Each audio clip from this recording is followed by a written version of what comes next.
This video is sponsored by Crunchyroll. Hey guys, me again, on camera in 2021. We're making big changes. Now this video is going to be a little different. I'm aware that over the past few months there have been things that have come out that you guys want me to review, and the Harry Potter videos took a lot out of me, so I didn't have time to review everything that came out between like November and now. So in this video we're going to catch up on stuff that I didn't get to yet, things that everybody else has already reviewed, but that's okay. So yeah, we're going to do that. But first, I have a word from our sponsor. Now, if you guys know me, you know that I love me some anime. And lately, in my isolation, I have been trying to catch up on shows that I've been wanting to watch. And that's why I'm overjoyed to have Crunchyroll as our sponsor today. Now, I've been using Crunchyroll for so long now that I think I've officially watched 90% of anime that I've ever seen in my life through Crunchyroll. And now you too can start or continue your anime journey by going over to crunchyroll.com/Cosmonaut to get a free 14 days of ad-free content. And I get a lot of people asking me, "Hey, I always wanted to get into anime. What should I watch to get into anime?" And you are in luck, hypothetical person asking a question, because I have a lot of recommendations. I'm glad you asked. If you ask me, I think Full Metal Alchemist Brotherhood is the perfect series to start with. I've gotten a lot of people into anime with that series in particular. Has a great story, lovable characters, and a ton of heart. You just can't go wrong with it. If you want to watch something with a lot of action, you can start Demon Slayer, which I've enjoyed a lot. I also started Jujutsu Kaisen, which is a new shonen that's been surprising me a lot lately with how good it is. Or even Dr. Stone, which has one of the most creative premises that I have ever seen in an anime. I probably don't need to tell you that Crunchyroll is the world's largest destination for anime and manga, and you will not run out of stuff to watch. Trust me, I have tried. I could recommend hundreds of shows, and all of them would be on Crunchyroll.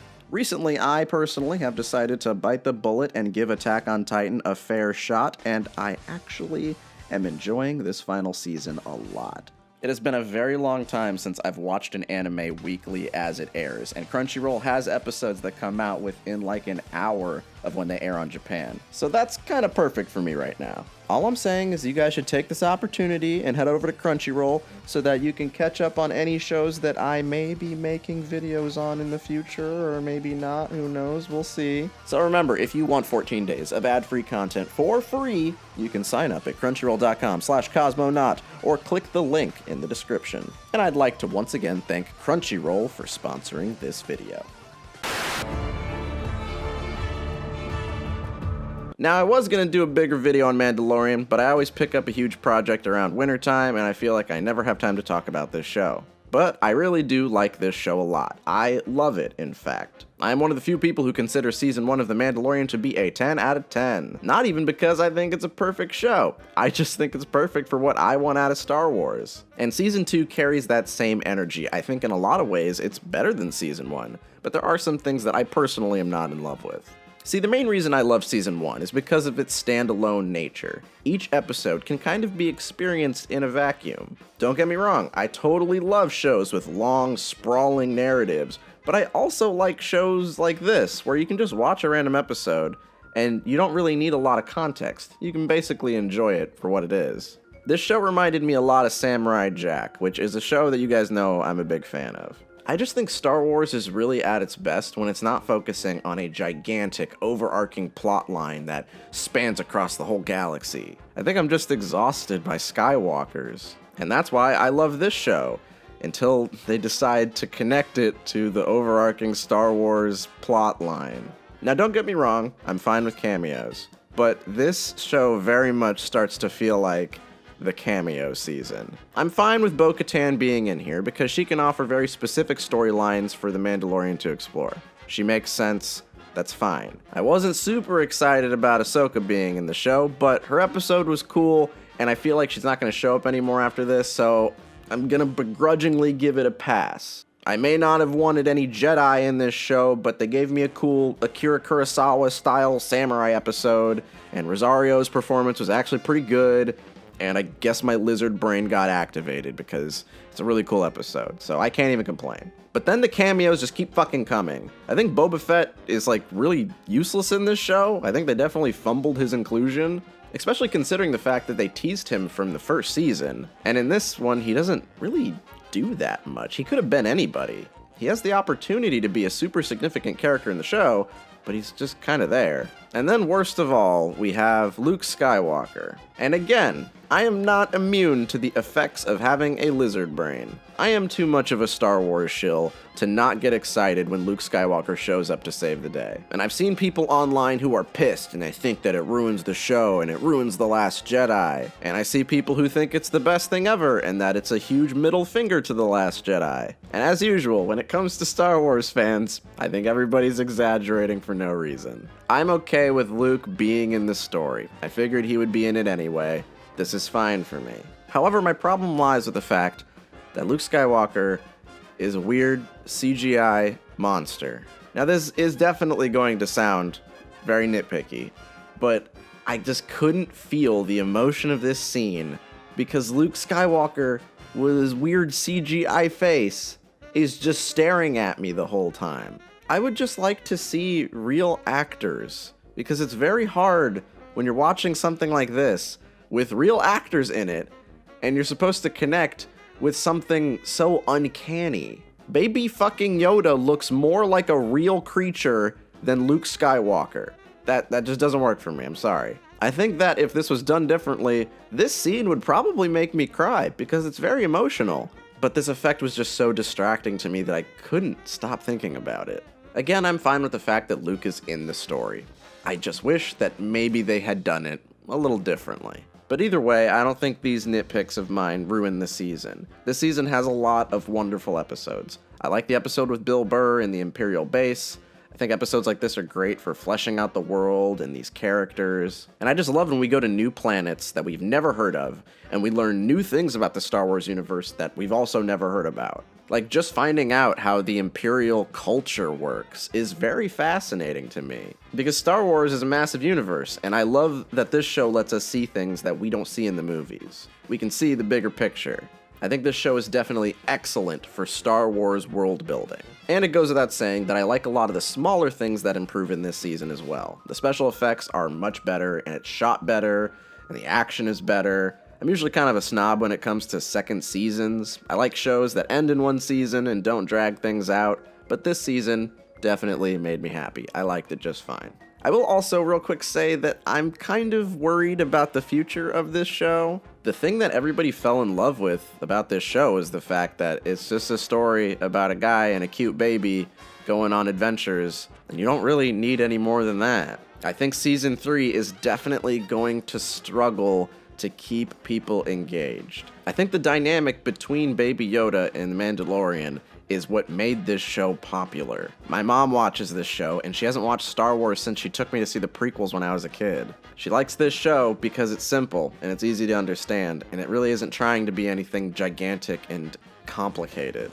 And yes, the Star Wars virgins like me are going to be very excited to watch Din liberate Mandalore on the newest season of The Mandalorian, but I don't know if everybody's really interested in that. Of course, I'm going to watch the next season, and I'm probably going to enjoy it, because that's just how I am. I have brainworms after all. But I, of course, will remain skeptical, especially considering the fact that there are going to be so many Star Wars shows coming out. But anyway, for now, I'm going to go ahead and give Mandalorian Season 2 a 9 out of 10.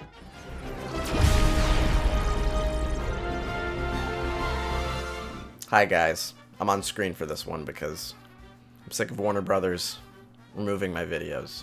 So, here I am, to talk about The Wonderful Woman, 1984. It's no surprise at this point that this movie is not very good. It took me a few weeks to actually watch this movie, and by the time I watched it, I was like, well, I expected this to be, like, really bad. It's bad, but it's not, like, the worst movie ever. Because a lot of people are kind of saying that this is the worst DC movie, and let's relax on that. I'd say the worst thing about this movie is that it's boring. It's like dangerously, violently boring. The thing is, it tricks you at the beginning. It doesn't really feel like it's going to be boring, because the first few scenes are kind of exciting and kind of cute. The opening scene is like an action scene of Wonder Woman saving people in a mall. And it was kind of campy, but in like a good way, kind of like the Sam Raimi Spider-Man movies. And by the time I was watching this scene, I was like, I don't think this movie's as bad as people said it was. But after this scene, you do not see Wonder Woman being Wonder Woman for like an hour. Probably more than an hour. It's a really long time before she starts doing stuff again. It's just not fun to watch in the middle chunk of the movie. I don't even know what happens in the movie. It's that boring that for like over 60 minutes, I don't even remember what was going on because it just was not engaging. You know, when people used to say, oh yeah, I don't think a Wonder Woman movie would be very exciting. I don't think we could ever have a Wonder Woman movie because it would be really boring. This is the movie that they were talking about when people used to say that. This is the bad Wonder Woman movie people didn't want to make. And I really liked the first Wonder Woman movie. I think that a lot of the stuff that was good in that movie is just not here anymore. Because that movie had really cool fight scenes. And this movie doesn't have a single cool fight scene. And that movie had really cute characters. And in this movie, the charisma is kind of like taking a nosedive. Diana doesn't really get to do anything cool in this movie, and she just starts making up superpowers. Like, she literally decides to have new superpowers. It's like she can fly now, but she wasn't flying in Justice League or Batman v Superman. I guess she forgot how to fly, I don't know. She can also turn things invisible, which might be a power that she has. I don't know, I'm not caught up on DC lore right now, but I don't think that's how it works. And all these things kind of come up unnaturally, like they're not alluded to before. She just starts making up superpowers. A lot of the fun, like Greek mythology, isn't really used, and the villains are fine, but I don't think they're really good enough to carry a big movie like this. Kristen Wiig looks really stupid once she turns into a CGI cheetah, and that whole fight is just so dumb. This movie's really dumb. I didn't like it very much. And the screenplay is pretty bad too. You could poke holes in a lot of the plot of this movie, if you can call it that. Because the story is based around wishes, which I think is a fine fantasy premise to put Wonder Woman in. I think that fantasy stuff works just fine for her because she's a Greek god.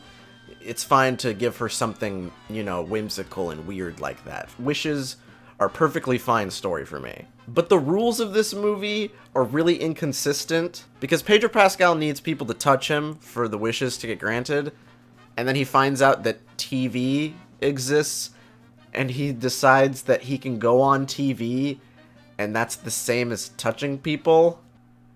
You guys feel that? It's me touching you. If you isolate the logic to this movie, it doesn't make any sense. Wonder Woman's lasso of truth is just a lasso of plot convenience. She can use it to kind of just do whatever she wants. She can use it to just convince people of things. She uses it at the end of the movie to get everybody to understand that their wishes are bad, which is really weird.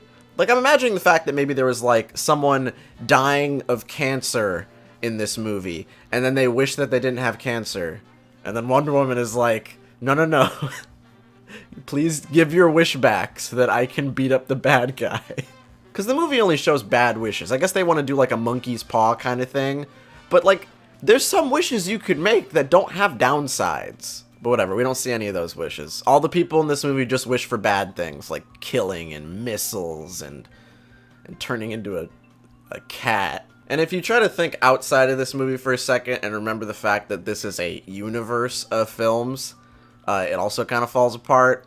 Because there's like this global catastrophe, and nobody has their like memory wiped or anything after all this crazy wish shit happens. This is a like fantasy event that happens to everybody in the whole world in the 80s. And you still want me to expect that Batman only found out about Wonder Woman in 2016. It's just silly. It's just silly. It's silly stuff. I could go on and on about this movie because it has a lot of problems, and I probably am going to have to do a worst superhero movies video on it at some point. I didn't have time to do that now because there's other movies I want to get to. I'd say this is like a 4 out of 10, if we're being honest. That seems pretty fair.